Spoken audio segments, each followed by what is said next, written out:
The Eglin had that was where you got into the part air controlling L-19 school. Okay. That's where you checked out in the airplane, and they taught you about doing close air support work. Yeah. With in controlling other airplanes from your airplane, and a little bit about how to evade and all that, since you're in an unarmed airplane, and the best way to avoid ground fire and all that mess.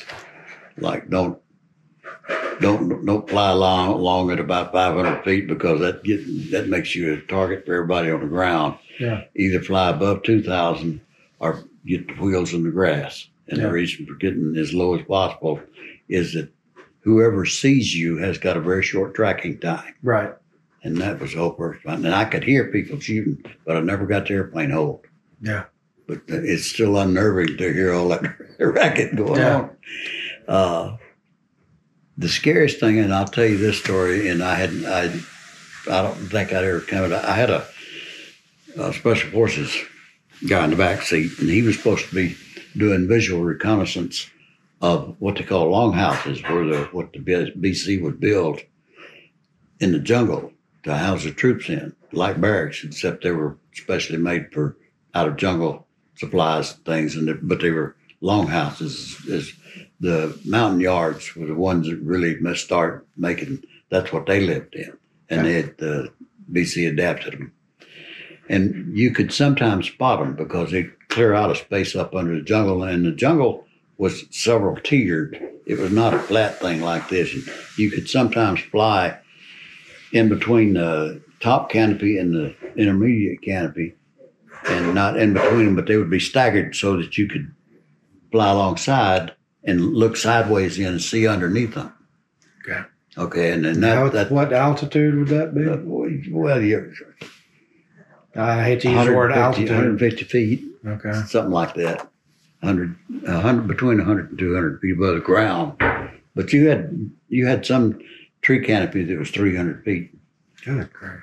If you can imagine that. Okay. But we fly our drones at 120 feet. Yeah. Okay. So I know exactly what 120 feet looks like. That's not very high. Yeah. Well, anyway, it's and you're doing a lot of maneuver. In other words, you keep the airplane. You don't sit there and fly straight and level. You keep turning and doing all kinds of things. It helps you look. It also makes you a bad target. Yeah. Anyway, I was flying with this guy in the back seat, and I'm doing all this fancy maneuvering because I would go around and get on a hillside if I wanted to. If there's something on this side and I'm on that, I go and get on this side, and I top that rise, and just as soon as I top the rise, I get down to where I can see, so that nobody knows that I'm coming. Is what it amounts to. Yeah. And it's all in trying to make yourself as the smallest target you possibly can. And they teach you all this stuff. And then when you get in country over there, they reinforce a whole bunch of techniques for flying to keep making yourself a poor target. Well, anyway, we end up in a valley, and we're following a trail up this valley, and I'm probably 500 feet, and it's open. It doesn't have jungle down there. It's just got grass and things like that, and all we can see is that trail. And so I'm watching for anything, and nobody's shooting at me.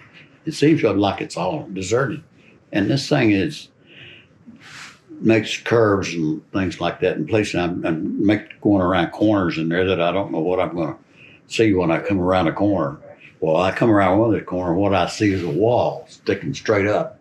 The valley stops, and I had remembered this from a long time ago. That's a technique about doing something, and that is that if you run into something you can't turn, you don't have enough room to turn in, you pull the airplane straight up, get it headed straight up in the air, and before it stalls, feed the rudder into it, and you make the airplane rotate.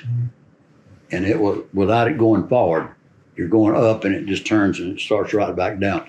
And that's what I did. I had never practiced that, but I had been told how to do it. And I just bedded it in there and came back down and come out of that and scared shitless. because I felt like I could see ants crawling on the wall, but I didn't. But